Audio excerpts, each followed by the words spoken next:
What is Kramer's rule? कोई पूछे कि डिटरमिनेंट्स में जो टॉपिक है सबसे इंपॉर्टेंट टॉपिक क्या है, तो क्रैमर्स रूल।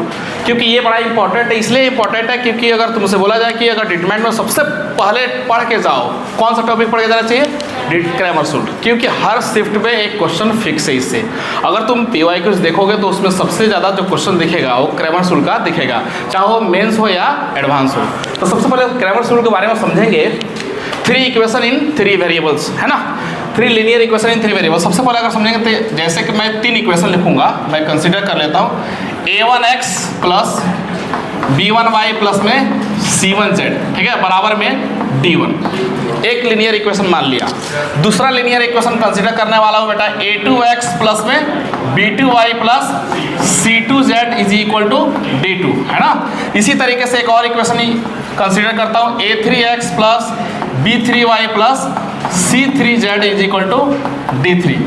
ये 3 लीनियर इक्वेशन हम लोग जो है कंसीडर कर लिए हैं। अब क्रैमर्स रूल ये बोला है कि अगर आपको डेल्टा फाइंड करना है तो डेल्टा फाइंड आउट करने के लिए सिंपल काम क्या करना है बेटा अपने को, कि डेल्टा फाइंड आउट करने के लिए आपको ये करना है कि जो ये x y z जो है, यानी जो वेरिएबल के जो कोएफिशिएंट्स है उसको क्या करना है, लिखना है। तो मैं क्या करता हूँ a1 b1 c1, इसी तरीके से a2 b2 और c2, a3 b3 और c3 को मैं यहाँ पे लिखने वाला हूँ a1 b1 c1, a2 b2 c2, a3 b3 और c3। तो बेटा डेल्टा कैसे फाइंड आउट करेंगे, समझ में आया? क्या करना है, 3 इक्वेशन लिखने वाले हैं कि जो कि 3 वेरिएबल्स में होगा a1x b1y c1z, a2x b2y c2z, a3x b3y c3z, ठीक है। और ये जो राइट साइड में लिखा गया है हमेशा एक कांस्टेंट होगा, एक नंबर होगा d1 d2 d3, ठीक है। तो क्रैमर्स रूल ये बताता है कि आपको डेल्टा फाइंड करना होगा तो जो वेरिएबल्स के कोएफिशिएंट को हम लोग लिख देंगे और इसका डिटरमिनेंट फाइंड आउट कर लेंगे तो क्या मिल जाएगा हमें, डेल्टा। अब मुझे फाइंड आउट करना है डेल्टा 1, कुछ लोग इसको बोलता है डेल्टा x भी बोलते हैं। मुझे डेल्टा 1 फाइंड करना है मान लो। तो डेल्टा 1 फाइंड करने के लिए डेल्टा 1 कैसे निकालेंगे, कौन बताएगा, बोलो। डेल्टा 1 फाइंड करना है, सब कुछ मत करो आप, जो ये कॉलम है, ये फर्स्ट कॉलम है, इसको क्या करो, जो राइट साइड में ये जो नंबर लिखा हुआ रहेगा ना, इससे क्या करो आप रिप्लेस कर दो। समझ में आया बात? तो मैं क्या करने वाला हूँ बेटा, d1 d2 और इसी तरीके से d3 को लिख दूंगा। क्लियर? d1 d2 d3 को लिख दूंगा, बाकी के जो है सेम एज इट इज छाप दूंगा। देखो मैं b1 लिखूंगा यहाँ पे c1, b2 c2, d3 और c3। अब बताओ मुझे डेल्टा 2 फाइंड करना है, या डेल्टा y भी कुछ लोग बोलते हैं। तो बताओ मुझे अगर डेल्टा 2 फाइंड करना है तो क्या क्या होगा बेटा, सेकेंड कॉलम को जो राइट साइड में ये जो लिखा हुआ है इससे हम लोग रिप्लेस करने वाले हैं सेकेंड कॉलम को। तो मैं यहाँ पे लिखने वाला हूँ a1 a2 a3 और यहाँ पे लिखूंगा d1 d2 और d3, बाकी सेम एज इट इज रहेगा, है ना, c1 c2 और c3। इसी तरीके से मुझे लिखना है डेल्टा 3। बताओ डेल्टा 3 कैसे लिखेंगे बेटा, डेल्टा 3 लिखने का तरीका भी सेम रहेगा। सर डेल्टा 3 अगर मुझे डेल्टा 1 लिखना है तो डेल्टा 1 फाइंड आउट करने के लिए फर्स्ट कॉलम को राइट साइड में जो लिखा हुआ है कांस्टेंट उससे अपन रिप्लेस करते हैं। डेल्टा 2 लिखने के लिए जो सेकेंड कॉलम है उसको राइट साइड में जो लिखा हुआ है d1 d2 d3 इससे रिप्लेस करते हैं। इसी तरीके से डेल्टा 3 में भी थर्ड कॉलम को रिप्लेस करने वाले हैं। तो ये बनेगा a1 a2 a3 b1 b2 और b3 और ये क्या बनेगा d1 d2 और d3। क्लियर है? तो ये मिल गया डेल्टा 1 डेल्टा 2 और डेल्टा 3। यहाँ तक क्लियर है ना? अब हम लोग क्या करने वाले हैं, डेल्टा 1 डेल्टा 2 डेल्टा 3 आ गया अपने पास, ठीक। अब हम बताने वाले हैं कि मान लो बेटा मुझे x फाइंड करना है। तो बड़ा सिंपल तरीका है, अगर x फाइंड करना होगा ना तो हम लोग क्या करेंगे, जो डेल्टा 1 है इसको अगर इस डेल्टा से डिवाइड कर देंगे, डेल्टा 1 को डेल्टा से अगर मैं डिवाइड कर देता हूँ तो मुझे मिल जाएगा x। अगर मुझे फाइंड करना y तो कुछ मत करो, डेल्टा 2 को डेल्टा से थोड़ा डिवाइड कर दो। समझ में आया? इसी तरीके से अगर मुझे z चाहिए तो z फाइंड आउट करने के लिए जो डेल्टा 3 मिला उस डेल्टा 3 को डेल्टा से वापस डिवाइड मार दो तो हमें क्या मिल जाएगा, z मिल जाएगा। तो ये सिंपल तरीका होता है x y z find out करने का। अब मान लो अपने पास 3 लीनियर इक्वेशन इन 3 वेरिएबल्स रहेगा और तुमको एक्स वाई जेड फाइंड करना है। तो तुमको तो एक तरीका ये होता है कि दो इक्वेशन को सिंप्लीफाई किए भाई, हम क्या किए, इन दोनों इक्वेशन को सिंप्लीफाई किए, फिर इन दोनों इक्वेशन को सिंप्लीफाई किए, फिर इन दोनों की इक्वेशन, यानी पेयर वाइज हम सिंप्लीफाई करेंगे तब एक्स वाई जेड मेरे पास आएगा। और अगर तुम चाहते हो वैसा ना करना, तुम ऐसे भी कर सकते हो डायरेक्टली, डेल्टा 1 डेल्टा 2 डेल्टा 3 निकाल लो, डेल्टा 1 को डेल्टा से डिवाइड कर दो, x आ जाएगा, डेल्टा 2 को डेल्टा से डिवाइड कर दो, क्या आ जाएगा, y, और z इस तरीके से आ जाएगा। तो x y z यहाँ से इस तरीके से हम लोग फाइंड आउट कर सकते हैं। क्लियर है कहानी, यहाँ तक समझ में आया? अब क्रैमर्स रूल अब स्टार्ट होने वाला है कि कहता क्या है रूल, किस तरीके से हम लोग जो क्वेश्चंस आता है जेई में वो किस तरीके से पूछता है, क्या पूछता है, किस तरीके से समझना होता है, उस पर अपन समझने की कोशिश करने वाले हैं। ये चीज़ समझ में आ गया ना?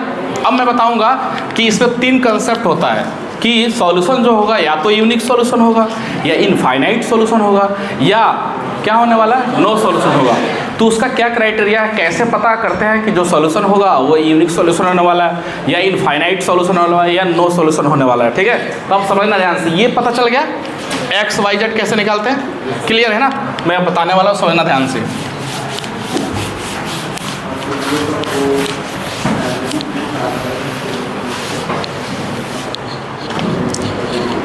तो क्रैमर्स रूल में ना सबसे पहले मैं फाइंड करने वाला हूँ बेटा, फर्स्ट फाइंड, क्या फाइंड करोगे, डेल्टा।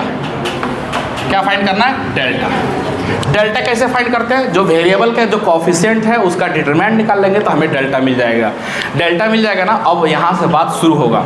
अगर बेटा ये डेल्टा जब निकालने जाओगे तो तुम्हारे पास 2 चीज़ें आएगा, या तो डेल्टा का वैल्यू 0 आएगा या डेल्टा का वैल्यू नॉन जीरो आएगा, 2 ही चीज़ हो सकता है। तो मैं डेल्टा फाइंड करूँगा बेटा, तो एक वैल्यू या तो डेल्टा 0 मिले या डेल्टा वैल्यू नॉन जीरो मिले। तो डेल्टा अगर नॉन जीरो हो सकता है, या दूसरा रूल ये ऐसा हो सकता है कि डेल्टा 0, क्या तीसरा कुछ हो सकता है क्या भाई, या तो डेल्टा 0 आ जाए या डेल्टा का वैल्यू नॉन जीरो आ जाए। बेटा डेल्टा का वैल्यू अगर नॉन जीरो मिलेगा तो हम लोग बोलेंगे कि जो सॉल्यूशन है वो कैसा होने वाला, यूनिक सॉल्यूशन होने वाला है।